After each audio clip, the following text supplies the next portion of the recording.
வணக்கம் வணக்கம். வாங்கம்மா வணக்கம். என்ன சௌரியமா? நலம். சரி, அதெல்லாம் போகட்டும்.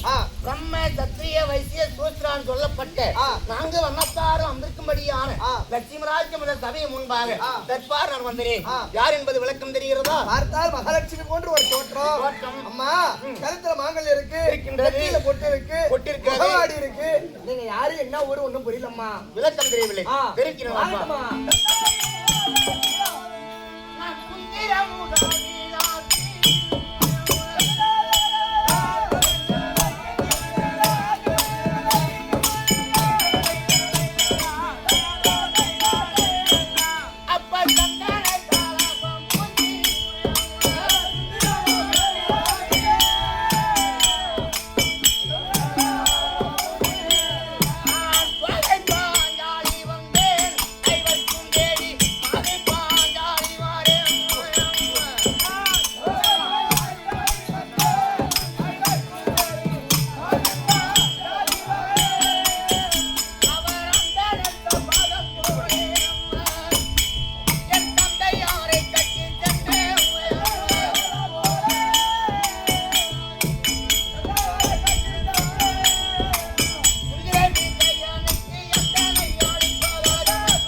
என்ன சபதம்? எப்படி சபதம் என்றால், என்னை கட்டி இழுத்து சென்றானே அவன் தோழிக்கு தந்த ஒரு பெண்ணும் உன்னை கொல்வதற்கு ஒரு ஆணும் பறக்க செய்து சபதத்தை முடிக்கவில்லை என்றால் பேர் பாஞ்சால மன்னன் அல்ல. அப்படி என்று பாஞ்சால நாட்டை அடைந்து யாசன் உபன்யாசன் என்று சொல்லக்கூடிய முனிவர்களை கொண்டு வந்து புத்திரகாமேசி யாகம் செய்தார் தந்தை பாஞ்சால நாட்டிலே. அப்படிப்பட்ட புத்திரகாமேசி யாகத்திலே நான் 16 வயதுள்ள பருவ பெண்ணாக நான் பிறந்தேன். நான் மட்டும் பிறக்க கிடையாது. அண்ணாவாகிய அனுமந்தாதா என்ற ஆணும் பெண்ணும் இல்லாத அழிந்தாக சிகண்டியும் 4 வருமாக பிறந்தோம் வன்னியாகிய யாகத்திலே. அப்படி 4 வருமாக பிறந்து 4 ஒரு மேனை பொழுதுமாக வளர்ந்து வந்தோம். வளர்ந்து வரும் பொழுது உலகமெல்லாம் ஒரு வளர்ந்தை. எப்படி என்றால், எப்படி ஐவராஜாக்களும் அரக்கு மாளிகையிலே மாண்டு விட்டார்கள் அப்படி என்று பேசினார்கள். இதை பார்த்த தந்தை பாஞ்சால மன்னன் 7 குருவாகி சோழாச்சாரிடத்திலே எட்ட சபதங்கள் எல்லாம் நிறைவேறவில்லை. ஐவராஜாக்களும் அரக்கு மாளிகையிலே மாண்டு விட்டார்கள் அப்படி என்று மனச்சஞ்சலத்துறையில் அமர்ந்திருந்தார். குருவாகி வேதவியாசிரியர் விஜயம் செய்தார். பாஞ்சால மன்னா ஏன் விசிறமுட்டு அமர்ந்திருக்கின்றார் அப்படி என்று கேட்க, ஐயா நான் இட்ட சபதங்கள் எல்லாம் நிறைவேறவில்லை. ஐவர் ராஜாக்களும் அரக்கு மாளிகையிலே மாண்டு விட்டார்கள் அப்படி என்று தெரிவித்தார். அப்பா பாஞ்சால மன்னா ஐவர் ராஜாக்களும் இறந்திருக்க முடியாது. ஏனென்றால் ஐவர் ராஜாக்களும் தெய்வ அம்சத்திலே பிறந்தவர்கள். உயிரோடு இருந்தாலும் இறந்திருந்தாலும் கண்டுபிடிப்பதற்கு ஒரு வழி இருக்கு. எப்படி என்றால், உன் மகள் பாஞ்சாலியோடு பிறந்த அனுமந்தாதா என்ற வில்லை வைத்து 350 கம்பத்தை நட்டு மேலே மச்சத்தை சூழவிட்டு கீழே வெள்ளிக்காரத்தில் மஞ்சள் நீரை கரைத்து வைத்து மஞ்சள் நீரை பார்த்த வண்ணமாக யார் ஒரு மச்சக்குறி அறுக்கின்றாரோ அவருக்கு மகளாகி பாஞ்சாலி அப்படி என்று 55 தேசத்திற்கும் பறைசாற்றுங்கள். அப்படி என்றார். அவர் சொல் பிரகாரமே பறைசாற்றினார். வன்னியாகி யாகத்திலே பிறந்தாலே பாஞ்சாலி எப்படி இருப்பார் என்று பார்க்க வந்த மன்னர்கள் யாராலும் அப்படி குபில் குபிலாக வந்து சுயவரப்பந்தலே அமர்ந்திருக்கிறார்கள். அமர்ந்திருக்கும் பொழுது எத்தனையோ நாட்டரசரை எழுந்து பாஞ்சாலியோடு பிறந்த வெள்ளை நாம் வளைக்க வேண்டும் அப்படி என்று வளைத்தார்கள். ஒரு ஆளை வளைக்க முடியவில்லை. எல்லாம் நாளை இந்த மண்ணை கமந்து விட்டார்கள். அப்பொழுது ஐவர் ராஜாக்களும் இவர்கள் தான் என்று தெரியாதுங்க. எப்படி இருக்கின்றார்கள்? எல்லாம் பிராமண கோலம் கொண்டு அவாளவாள் ஒருபுறமாக அமர்ந்திருக்கிறார்கள். அமர்ந்திருக்கும் பொழுது நடுவோராகிய அர்ஜுனன் இருந்து கேட்கின்றார். பிராமண கோலத்திலே யாரப்பா சுயவர தளபதி அப்படி என்று கேட்க, நான் தான் என்று எங்க அண்ணாவாகிய துஷ்ட துருமை எழுந்திருந்தார். கத்திரியில் நான் இந்த வில்லை வளைக்கலாமா இல்ல எக்குலத்தோரான வில்லை வளைக்கலாமா அப்படி என்று கேட்டபோது அப்பொழுது பார்த்தார் சம்மதமும் சம்மதம் வில்லை வளைப்பவருக்கு தங்கை பாஞ்சாலி அப்படி என்று தெரிவித்தார். தெரிவித்தவுடன் என்ன செய்தார் தெரியுமா? அவர்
பார்த்தார் சாதியாய செண்பகம். செம்பகம். அம்மா அம்மா பாஞ்சாலி உடனே பிறந்தவில்லை, ஒரு அந்தனர் வந்து வளைத்து விட்டார். ஒரு ஐயர் வளைச்சிட்டாருமா. ஆமா. அவருக்கு தாமா நீ இனிமே மனைவி என்று தெரிவித்தார். உடனே நான் பார்த்தேன். அந்தனர் ஒருவர் வந்து அவர் விந்தையாவில் வளைத்தார். அர்ஜுனரோ வேறு எந்த ஜாதியரோ பார்ப்பனர் ஒருவர் வந்து இந்த பாவி இவன் பிறந்தவில்லை, பாசமாவில் வளைத்தார். பர்க்குனரோ எனக்கேற்ற பார்ப்பனரோ அப்படி என்று தெரிவித்தேன். அப்பொழுது பார்த்தார். அம்மா பாஞ்சாலி துரியோதனன் செய்த வஞ்சகத்தினால் ஐவர் ராஜாக்களும் பிராமண கோலம் கொண்டு உன்னுடன் பிறந்தவில்லை வளைக்க முடியாத ஐவர் ராஜாக்களே நடுவனாகி அர்ஜுனன் தான் அப்படி என்று கரம் பிடித்து எங்கள் அதாவது பாஞ்சால நாட்டிலே குலவரி வீட்டில் மாமியாரை விட்டு விட்டு வந்தாங்க. தேவியை அழைத்து சென்று அம்மா நான் ஒரு கண்ணி கொண்டு வந்திருக்கிறேன். கண்ணி என்று சொல்ல கனி என்று காதில் கேட்டு ஐவர் ராஜாக்களும் பகிர்ந்து கொள்ளுங்கள் மக்களா அப்படி என்று மாமியின் வார்த்தை சிறமேற்கொண்டு ஐவர் ராஜாக்களும் ஒரு பொண்ணுக்கு எத்தனை நாள் திருமணம்? ஒரு நாள் கல்யாணம். இந்த பாஞ்சாலிக்கு 5 நாள் திருமணம் செய்தார்கள். 5 நாள் திருமணம் செய்து எங்கள் பெரிய மாமனாரை திருதமனிடம் சென்று பெரியப்பா நாங்கள் எவ்வளவு நாளாக தன்னந்தன் இருந்து விட்டோம், இப்போது எங்களுக்கு என்று ஒரு மனைவி வந்து விட்டார், எங்களுக்கு சேரைக்குரிய நாட்டை கொள்கள் அப்படி என்று கேட்க எப்பா தம்பி பிள்ளைகளா மகனாகிய துரியோதனனுக்கு உங்களுக்கு விட குரோதமா இருக்குது, சண்டை சச்சுரமா இருக்குது, இங்க இருக்க வேண்டாம். நம்ம அதான் முப்பாட்டாண்ட நாடு இப்போது ஈச்சங்காடு, அந்த காட்டை அழித்து ஒரு குடிசை போட்டு ஐவர் ராஜாக்கள் பிடித்துக் கொள்கள் அப்படி என்று சொல்ல அதாவது அசுரத்தச்சன் மயன் உதவினாலும் எங்கள் அண்ணாவைய கோபாலக்கர்ணன் அருளினாலும் அதாவது எங்க மாமனா இருக்காரு அதாவது தேவேந்திரன் அவருடைய அருளினால் அதாவது இந்திரபிரஸ்தம் என்று பெயர் வைத்து எவ்வளவோ இன்னைக்கு பணம் மட்டத்தை சம்பாதிக்கலாம், பங்காளி சம்பாதிக்க முடியாது என்று பங்காளி 100 பேருக்கும் நிருபம் எழுதினோம். எப்படி கர்ம ராஜ சுயாகம் என்னும் புதுமனை புகுவிழா அப்படி நிருபம் எழுதினோம். நிருபத்தை கண்ட கௌரவர்கள் குபில் குபிலாக வந்து கொண்டிருந்தார்கள். வந்து கொண்டிருக்கும் பொழுது பார்த்தேன். நானும் பொறுமையை புசனமாக கொண்ட தர்ம புண்ணியவாளர் நானும் வரவேற்பு கொடுத்தோம். வருபவர்களுக்கு வரவேற்பு கொடுத்து கொண்டிருக்கும் பொழுது பார்த்தார் துரியோதனன். நம்ம அப்பா ஈச்சா காட்ட காட்டினார். பாஞ்சாலி என்ன செய்தாலோ தெரியவில்லை, பாண்டவர் ஐவர் ராஜாக்களும் என்ன செய்தாங்களோ தெரியவில்லை, இப்படிப்பட்ட மாளிகை எல்லாம் ஏற்படுத்தியிருக்கிறார்கள். அப்படி என்று நகைத்துக் கொண்டே வரும்பொழுது திடீரென்று சில்வரத்தின முடிவெடுத்து திடீரெடுத்து பார்த்தேன். குனிந்து வரக்கூடாதா குருடன் மகனே, அந்தி கண்ணன் பற்றது அத்தனையும் கண்குருடா அப்படி என்று நான் விளையாட்டாக நகைத்ததெல்லாம் மனதிலே வினயமாக நினைத்துக் கொண்டு தன் மகனாகிய அர்ஜுனகுமாருக்கு பூமுழு கல்யாணம் என்று சொல்லி பூதாக ஐவர் ராஜாக்களை வரவழைத்து பூதாட்டு சமையல் செய்ய சற்று நேரமாக அப்படி என்று சகுனின் வார்த்தையை கேட்டு பூதாட்டத்தை தர்ம புண்ணியவாளர் அமர செய்து ஆளுநர் உப்புச்சட்டி வரகோர் அனைத்தும் தொலைத்தது அல்லாமல் கடைசியில் பாஞ்சாலை வைத்து தொலைத்து விட்டார்கள். ஆமா பார்த்தார் துரியோதனன்.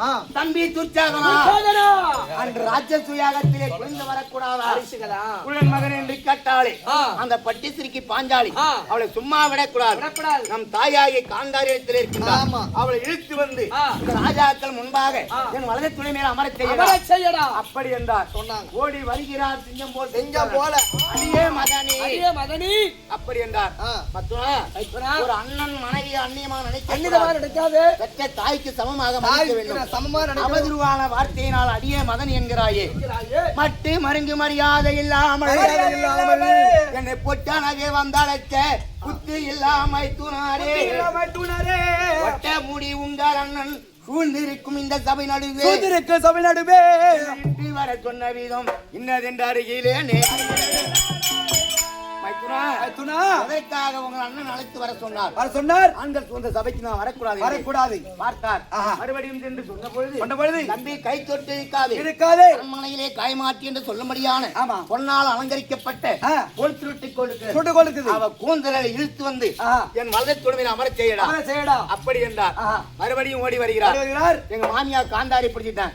அத்தை மாமி என் முகத்தை பாரோ மகன் செய்யும் தானியாய காமனை போல என்னை கரம்பிடித்து இருக்கவாரா பூமியிலே வரை போல பொல்லாத பாவி உண்டோ தாமதம் ஒன்று சொல்லி கழுத்துமே நிறுத்தும்.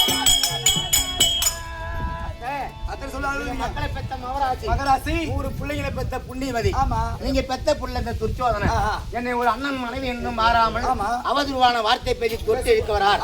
ஒரு வார்த்தை சொல்லுங்க அப்படின்னு அந்த அம்மா சொன்னாங்க பாஞ்சாலி உனக்கு பாண்டவர்கள் 5 தானே உனக்கு புருஷன் என் புருஷன் என் மகன் உனக்கு ஆவாதனா இவனும் சேர்த்து 6 புருஷனா இருக்கட்டுமே அப்படின்னாங்க அந்த அம்மா. திருச்சி வள்ளர தேவட முண்டா ஏன்டா கேக்குற அப்படினா ஏன்டா பாண்டாளி ஒரு அண்ணி தாயா மதிக்கணும் அப்படின்னு சொல்றதா அந்தோட ஆராவத்துக்கு சொல்றதா யார வள்ளர போய் அந்த கேக்கண்டற வழியா என்னன்னா கடம்பூர் வெடி தட தூக்கி 1000 இருந்தாலும் காந்தாரி எனக்கு பெரிய மாமியார். நான் சொல்றது கேக்குறா ஆமா அந்த மாதிரி எங்க எனக்கு 1000 இருந்தாலும் அவங்க மாமியார் என்ன சொன்னதா கூட இருக்கட்டும். நீ குறுக்கறவங்க பேசுறீங்க தேவலாமா இது என்னமா அப்படி திருச்சொல்லியை பார்த்தார். தம்பி துச்சோதனா தாமதமாக விட வேண்டாம். பாஞ்சாலை கொண்டு வந்து நிறுத்தி ஜெயகுண்ட அருகாமையிலே அவளை வஸ்திர விமானம் படுத்த வேண்டும் கொண்டுட்டு வாடா அப்படின்னாரு. சரி என்ன செய்தார் தெரியுமா?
தம்பி துச்சோதனா அதாவது சண்டாளு பாஞ்சாலியை கொண்டு வந்து நிறுத்தி அவளை வஸ்திர விமானம் படுத்த வேண்டும் சிலையை உருவிடா அபிமானம் போகட்டும் அப்படி என்றார். ஓடி வந்து சிலையை உருகிறார்.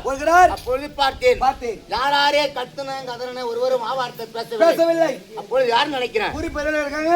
ஆமா எல்லாம் இருக்காங்க. அனைத்து நாட்டு அரசுகளும் அமர்ந்திருக்கிறார்கள். அமர்ந்திருக்கும் பொழுது நான் பார்த்தேன் ஐயா துண்ணியே சபையுள் உள்ள தொழும்பெரியோரே போற்றி இவர்கள் என்னையும் தோற்ற பின்பு இவர் தோற்றிட்டாரா என் மன்னர்கள் தோற்ற பின்பு மற்றெண்ணை வைத்து தோற்றிட்டாரா இந்த நன்னிலை நடுகண்ணோர்கள் நாயமா பேசுகிறேன். ஐயா ஒருவராக எழுந்திருந்த நியாயத்தை சொல்லுங்கள். இவ்வளவு பெரிய செலவு உட்கார்ந்திருக்கீங்களே. ஆமா ஒருவரா நியாயத்தை பேசுங்க ஐயா. இவர்கள் சூதாடும் போது எனக்கு தெரியுமா ஒரு பெண்ணுக்கு எந்திர ஐயா. ஆமா தன்னை தோற்ற பின்பு என்னை வைத்து தோற்றாரா இல்ல என்னை வைத்து தோற்ற பின்பு தன்னை வைத்து தோற்றார்களா இப்படிப்பட்ட சபையிலே கொண்டு வந்து நிறுத்தி என்ன அபிமானம் படுத்துகிறார். ஒருவரும் துரியோனுடைய பலத்திற்கும் படைக்கும் பயந்து அவனுடைய ஆக்கினிக்கு பயந்து மௌனம் சாதித்து தலை கொடுத்து விட்டார். மண்ணை பார்க்கின்றார்கள். ஒருவரும் இந்த பெண்ணை பார்க்கவில்லை. அப்போது பார்த்தேன் யார் நினைக்கிறேன் அண்ணா கற்ற குழல் பிடித்து கண்ணெல்லாம் பெற்றெடுத்தோ என்னை பற்றி துயில் உரிய என் பாண்டவரும் பார்த்திருக்க ஒட்டதாண்டனதகிரி கோவிந்தானி கோவிந்தானியே அன்று அக்கைக்கு என் மானம் யார் வேந்தர் காப்பாரோ. இப்படிப்பட்ட சபையில நிறுத்திய அபிமானம் போகிறது. என்னை வஸ்திர விமானம் படுத்துகிறாரே அப்படி என்று அதாவது இருவரைத்தி எங்க அண்ணாவைய கோபாலக்கண்ணன் வேண்டினேன். மாலா துயில் கொடுத்து என் மானத்தை காப்பாற்றினார். சண்டாள துச்சோதனன் கை சோர்ந்து மெய் சோர்ந்து மலை போல் கீழே சாய்ந்தார். என் பாத பெருவிழை பார்க்க முடியவில்லை. அப்பொழுது பார்த்தேன் அதே பாவி சண்டாளா எப்பொழுது ஒரு பெண் என்றும் கொண்டு வந்து பாராமல் இப்படிப்பட்ட சபையிலே நிறுத்தி அபிமானம் படுத்தி விட்டீர்கள். இந்த மண்ணுக்கோசரம் ஆசைப்பட்டு மண்ணை கண்டது யாரு மனை கண்டது யாரு பொண்ணை கண்டது யாரு பொருளை கண்டது யாரு ஒருவரும் யாரும் எடுத்துட்டு போறது கிடையாது. கடைசியில அண்ணா கவரோட அடுத்து தான் விடுவாங்க. ஆனா மண்ணுக்கோசரம் இந்த பெண்ணை சித்திரவதை செய்து விட்டேன். ஆனால் இப்பொழுது பார்த்தேன் கொழுவில் நிறுத்தி அந்த கூந்தலும் துயிலும் தீண்டி வெளியவே செய்தவனை நாளை வேறுடன் போர்களத்து தலைதானை துணித்து வெட்டி தனிமுரசு உரைத்திடாமல் இலகவே விரிச்ச குழல் நீ அழித்து முடியும் என்று இருக்கக்கூடிய பாரதி யுத்தத்திலே ஆமா. என் இளைய மன்னவர் விமாச்சி கரத்திலே இருக்கும்படியான இருப்பு கதையினால் உன் வலது தொழிலை முறித்து வைகுச்சி எலும்பு சீப்பாகவும் உன் மதுரை குதிரை தேவாரி தைலமாகவும் திருக்குறளை உருவினால் புஷ்பமாக சூடுவரையில் நீ தொட்ட கூந்தல் முடியது கிடையாது முடிய மாட்டேன் அப்படி என்று சபதம் தெரிவித்து சரி பாவியாகிய சண்டாள துரியோதனன் கேளுங்கள் பாண்டவர்களே 12 வருஷம் வனவாசம் ஓராண்டு அச்சாதவாசம் கழித்து வந்தால் உங்களுக்கு ஜெகம்பெருதி நாடு என்று கட்டளை உண்மைதான் பாவின் கட்டளையின் பிரகாரம் 12 வருஷமும் 12 நாளாக துளைத்து ஓராண்டு அச்சாதவாசம் கழிப்பதற்காக விளாட நாட்டிற்கு சென்று விளாட மன்னனிடத்தில் அவாளவார் உருவத்தை மாற்றி அடைக்கலமாக இருக்கின்றோம் சரிமா அப்படி அடைக்கலமாக இருந்தாலும் இப்பொழுது நான் விளாட நாட்டில் அந்த சோரக்கனை அம்மன் இடத்திலே பணிவிட வேலை செய்து கொண்டிருக்கிறேன் பணிமாதாக அதனால அம்மனை பார்க்க வேண்டும் சரி ஓடி சென்று பணிமாது வந்திருப்பதாக தெரிவித்துவார்கள் அம்மா அப்பா பணிமாது வந்திருக்கம்மா மன்னன் மகள் என்னை தேடி வந்திருக்காங்க அப்படியா சீக்கிரம் அழைத்து வா அம்மா அம்மா இருக்கிறாங்களா பணிமாதிரி பாக்குறாங்க ஓகோ ராணி அம்மா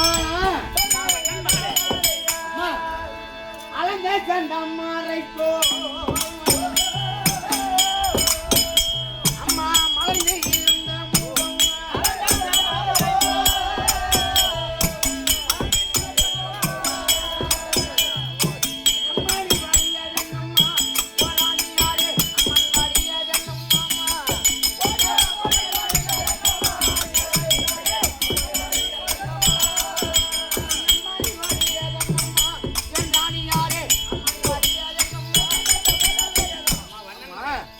இருந்த செந்தாமரை போல் இருக்கக்கூடிய உங்க முகமாகப்பட்டது வாடி வதங்கி இருக்கக்கூடிய காரணம் என்ன நான் என்னவென்று அம்மா சொல்வது இப்போ எந்த சாலை வீதியை உன்னிடம் வருவது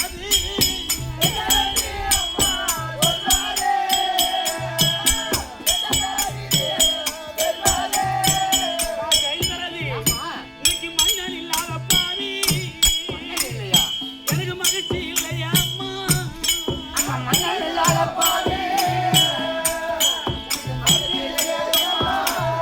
இந்த மங்கையால் சுதேசனை நான் அங்கோ தவிக்க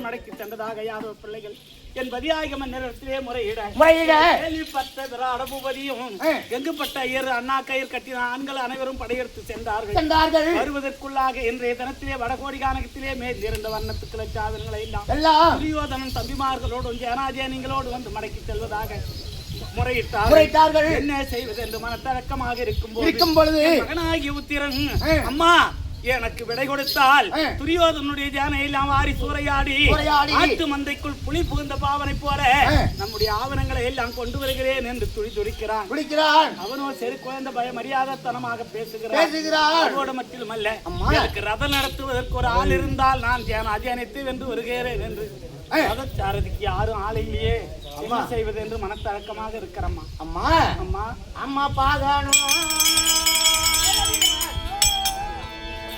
பாகனும் இல்லை என்ற பைகிரியான தாயே அம்மா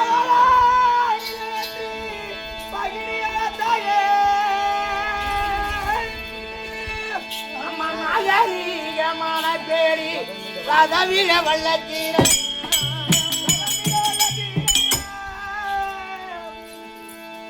அம்மா துவகையும் மறைந்திருப்பேன் அனுப்ப கூட்டி சவகன் செய்து கோவை வருவார் என்ன சொல்ற அதாவது உங்க மகளாகிய உத்திரிக்கு ஆமா பிரகநிலையாகிய பேரி நாயகர் இருக்கின்றாலே நடின சாலையிலே நடினம் கற்றுக் கொடுத்துக் கொண்டிருக்கிறார் ஆமா அப்படிப்பட்ட பேரி நாயகத்தை அழைத்தால் பேடியை அழைத்து அவள் கண்டிப்பா சாரதி ஓட்டுவார் ஆமா என்னமா தெரியுங்க நீ என்ன புது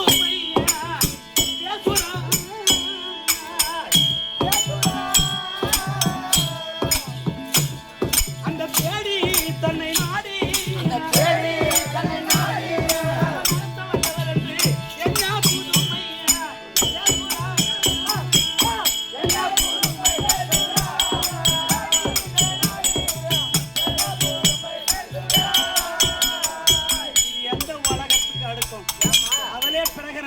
பேடி கஷ்டத்துல இருக்கிறா.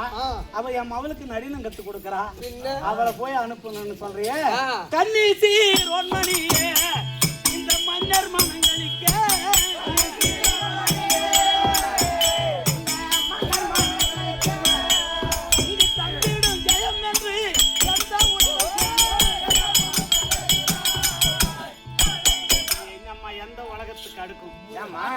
என்னம்மா சொல்லுவாங்க.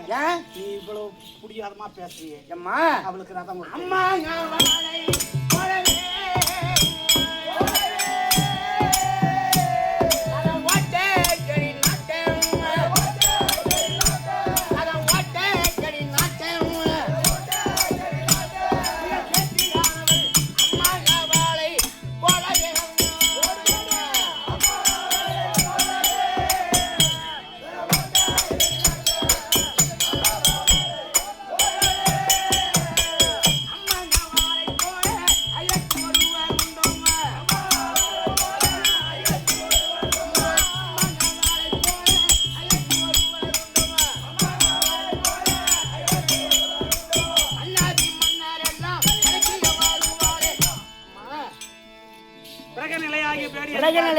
பேடி நாயகம் சர்வசாதாரணமாக நினைக்க வேண்டாம். அவளை பற்றி ரதம் நடத்துவாளா? ரதம் கண்டிப்பா ரதம் நல்லா நடத்துவா. எம்மாடி அந்த பேடி சமர்த்தல் என்றுமே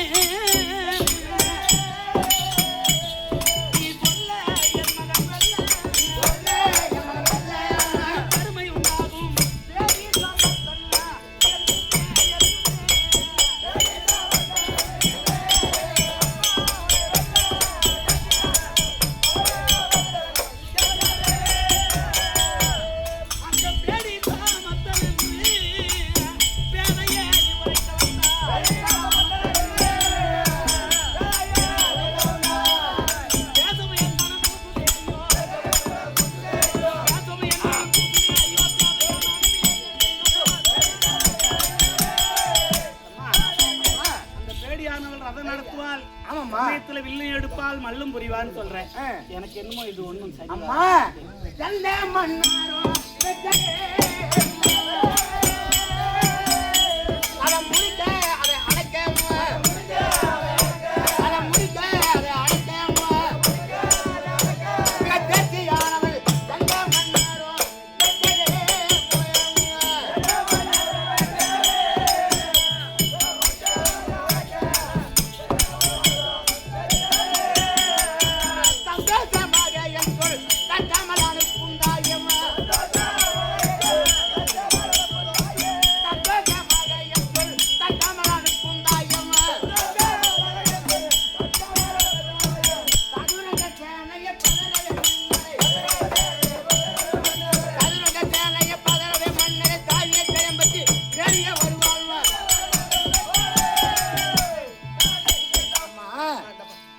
பேடி நாயகத்தை பற்றி சர்வசாதாரண பேடி என்று நினைக்க வேண்டாம். சரி, நீ இவ்வளவு தூரம் வில்லும் எடுப்பால் சமயத்துல மல்லும் புரிவாள். தேவர்களே பார்த்து மெச்சியவளாவள். அப்பேற்பட்ட பேடியானவளை தேவர்களே பார்த்து மெச்சினார்களாம். அவள் வில்லு எடுத்து சண்டை செய்தத. அப்படியா? ஆமாம்மா. அம்மா எல்லாம் சொல்றீங்க. அந்த அம்மா பிரகநிலையாகி பேடி நடின சாலையில இருக்காங்க. ஆமா, இத போய் யாரு அவங்க கிட்ட சொல்றது? யாரை இதை சமாதானம் செய்யறது? அம்மா தெரியலையே. உங்க கிட்ட பணிவிட வேலை நான் செய்யறேன். ஆமா, நான் சென்று நாடக சாலைக்கு சென்று பேடி நாயகத்தை நான் அழைத்து வரேம்மா. என்னம்மா சொல்ற? ஆமாம்மா, நாடக சாலையில இருக்க முடியாத பேடியானவளை நீ அழைத்து வருகிறாய். கண்டிப்பா நான் சென்று அழைத்து வரேன்.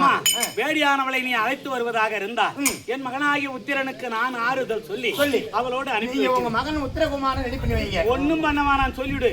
ரதத்தை மட்டும் ஓட்டலா போதும். சரி, திருப்பரத்து பூராவும் என் புள்ள திருப்புவான். பேடியை அழைத்து வர்றது என்னுடைய பொறுப்பு.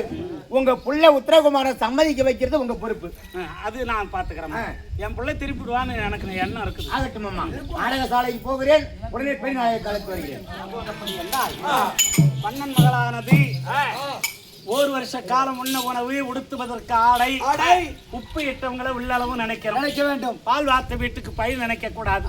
அப்படி என்ற எண்ணத்தோடு அந்த பனிமாதானது பிரகநிலையாகிய வேடி அழைக்க செல்ல இந்த நேரத்திலே வேடியானவள் தற்பாராகிறார். அவரால் சங்கதியாகிறார்.